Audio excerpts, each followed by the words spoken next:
Yo, what's up, dude? We gonna do this collab or what? Yeah, man, I'm totally down to do the video. It's just, I'm trying to find something that isn't going to get me a copyright strike. With all these videos from channels getting removed from YouTube lately, it's really hard to find anything that I can actually use and claim that I have fair use over. Nope. Apparently copyrighted. Copyrighted. Copyrighted. Episode of Game Chasers. No. Come on, hit me. Nope. Lose my nerve. And no, there's nothing. There is nothing left. You cannot review anything anymore without getting a copy. Wood, are you there? Wood. That's it. Wood.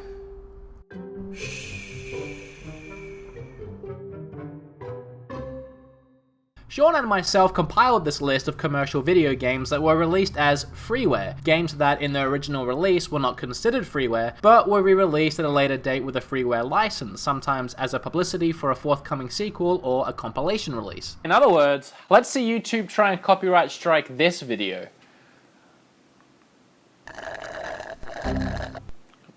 Damn it. Starting this list, we have Rocket Ranger, an action-adventure game that was released in 1988. The music isn't anything special, graphics and visuals are honestly pretty good, and the gameplay, well, one step at a time. The year is 1990. An alien invasion has plagued the globe. The aliens attack Washington, D.C. in a Zeppelin, the most fierce of all the alien spacecraft. Did they just see the Goodyear blimp and call it a day? They couldn't be bothered designing a UFO? You have 4 options once you start the game. War Room, where you can check the playing board and read your agent's reports.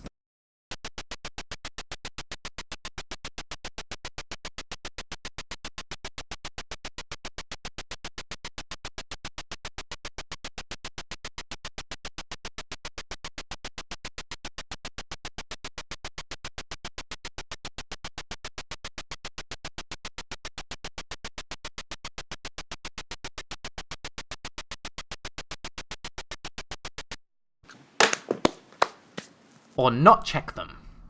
Ever. You have Fuel Depot, where you can divide your fuel between your jetpack and your rocket ship, which you are trying to build, apparently. Rocket Lab, which doesn't do shit until you get enough fuel. Spoiler alert, I never did, so who knows what that does. And Takeoff. Now you have control of the playing board, and you can choose which mission you would like to complete. The first mission I tried to play was the Alien Space Zeppelin, attacking it and trying to take it down. It's Space Zeppelin, it doesn't make any sense. You need to try and shoot enough of these alien cannonballs out of the sky before the Alien Space Zeppelin gets too far away. If you succeed, you get to move a little closer to the Alien Space Zeppelin, as I found out by watching YouTube. Because try as I might, even though the movement feels fluid while controlling Mr. Jetpack over here, your shots kind of arc up, which is fine when you're playing these levels where you can hit these alien space planes while they're at the top half of the screen, but here the shots are always in the lower half, and when you have a shot that arcs up, it makes it really hard to hit something lower than the shot. Even when I think I'm close to hitting one, it just randomly blows up before I even get the chance. Or chance, like I would say if I hadn't just spent 6 months in America. Oh, and I swear you only get like 30 seconds to hit enough of these alien space cannonballs before this thing leaves, for good. I could never find it again. Apparently there was a kidnapped scientist and his daughter on board, so sorry, I guess. Couldn't save you, I only had 30 seconds and I failed. Also, if you get hit 3 times anywhere in this game, you die, and you can't redo that mission right away. So you can either try going somewhere else, like Nigeria, but this early in the game, I didn't have enough fuel to get there. So, sorry Nigeria, looks like you're on your own. I'm gonna call for an SOS. Oh, that's an SOS, alright. That's an SOS, alright. I can't hear anything. You get taken back to base in what apparently took 2 months. Hope there was no rush on that whole saving the world thing. I died about 3 more times too, and considering it takes 2 months to get home each time, I'm about 8 months into the game, and I haven't really saved anyone. I hope the world wasn't counting on me or anything. Finally, I made it to Nigeria, and I didn't honestly expect to be immediately in a brawl with this German space alien, which, by the way, is the most ridiculous fight I have ever controlled. Can't move around, you just grunt and wait until you literally knock his face off. I have honestly never seen anyone being slugged so hard he lost his damn face. That's some next level Crocodile Dundee shit.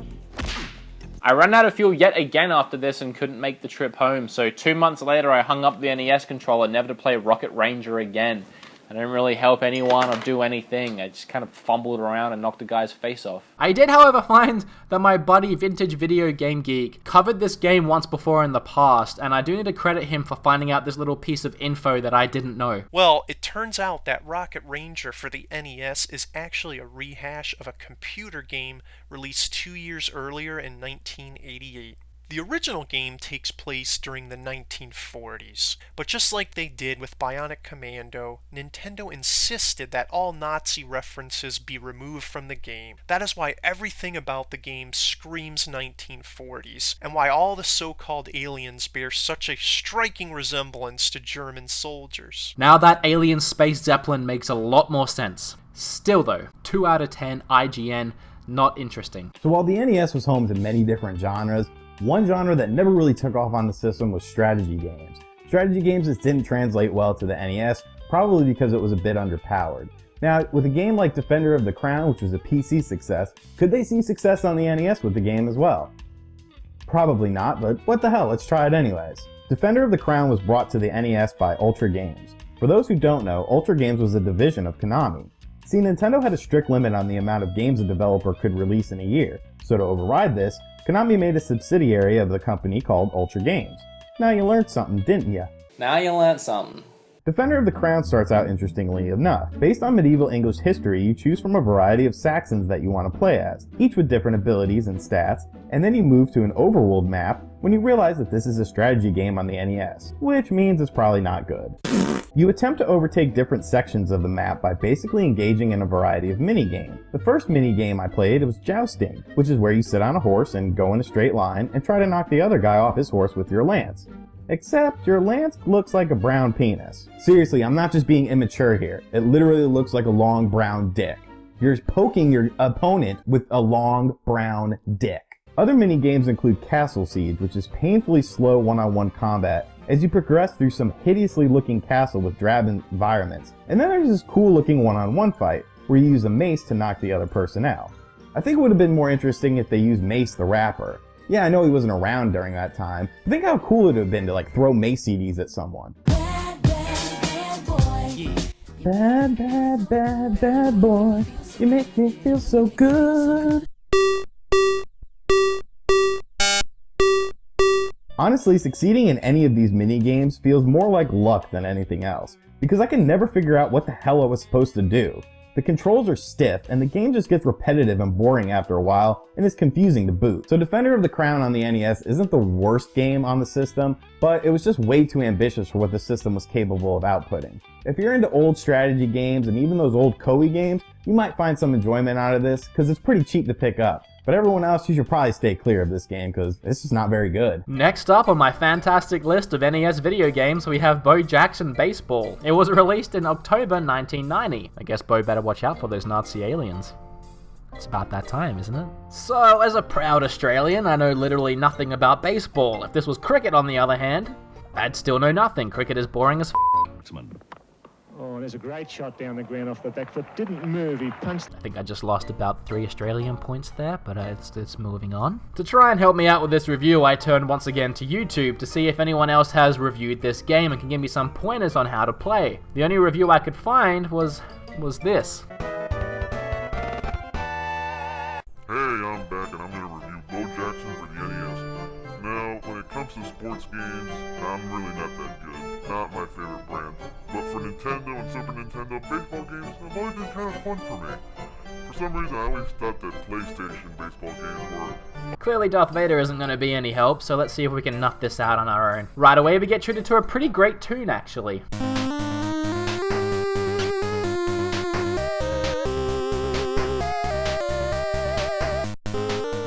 Honestly, the NES has some of my favorite video game music ever, and I'm gonna go ahead and rank this in my top 20. I like it, it's catchy, I don't care what you say. Okay, so we have 3 settings here. Player vs NES, player vs player, and NES vs NES. Alright, let's pick a team. I chose to play as Chicago because, well, I just went there. Go Cubs. Can you Cubs? It's a South Australian joke for any South Australian listeners out there. And my enemy will be San Diego.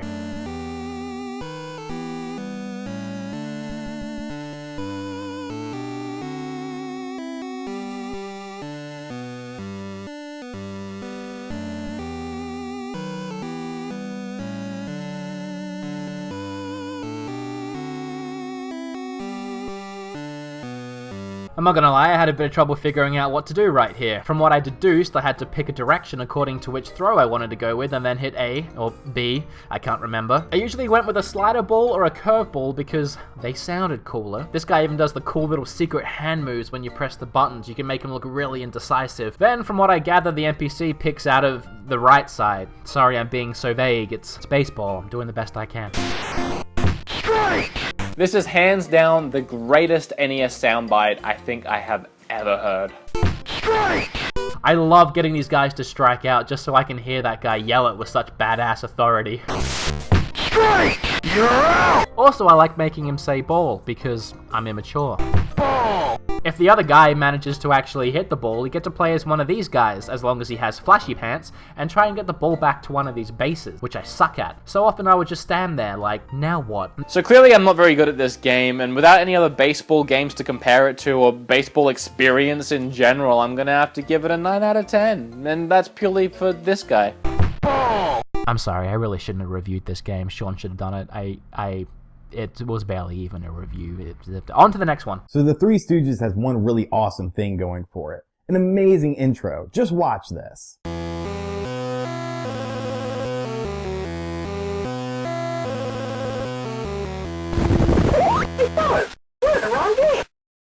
Hey, this looks like a kid's game. You'll win with those.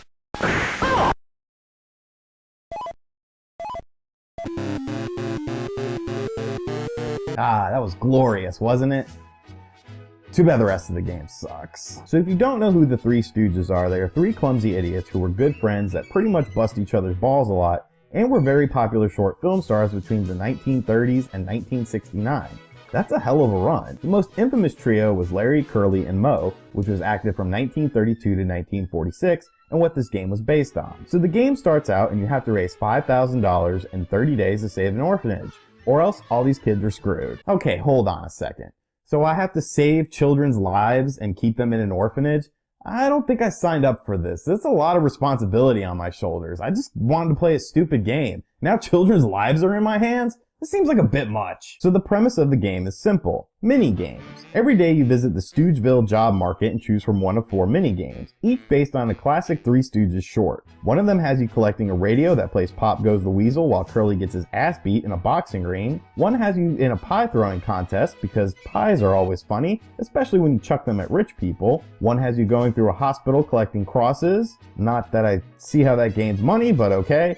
And the final one has you trying to eat crackers out of oyster soup before the oysters do. Now I'm pretty sure this is the first time soup has been featured in a game and maybe the only time, but I'm totally cool with that. I love soup, especially Progresso, Italian style wedding. With the delicious broth, carrots, spinach, and meatballs, this is a great soup for any time and great for the whole family. Progresso, the besto. Do what we do. Make it Progresso. Honestly, I didn't find any of these mini games to be fun, and the controls suck. There's also Three Stooges trivia sprinkled throughout the game because 80s kids were totally into 30s and 40s comedy movies, and after 30 days the money you raise either saves the orphans, improves their living conditions if you raise enough money, or they get thrown out on the street. Sorry kids, I hope it's not too cold outside tonight, but if it is, I'll be sure to bring you some delicious Progresso soup. Progresso, it's the besto. Do what we do. Make it Progresso. Hey guys, thank you for watching. I really appreciate it. I honestly put more work into this review than any other review I've ever done ever, and I hope it showed. Hit that like button, leave a comment down below, and remember to subscribe for more content. And speaking of subscribing, I'd appreciate it if you go check out Sean's channel. A huge thank you to him for coming on board and helping me out with this video. A long brown dick. So while the games may have sucked, I definitely had a great time doing this video at Wood. It was a complete blast filming for him. I want to thank him for having me on his channel. Hopefully you guys liked seeing my ugly face. And if you did, come check me out on Retro Gaming Tube 85, man. We're doing some fun stuff over there. News, reviews, all sorts of craziness, system stuff. And it's a really good time. Hope you guys come check me out on that channel. I'd like to see some new faces on there. And once again, thank you, Wood, for having me on. And I'll see you guys around, hopefully.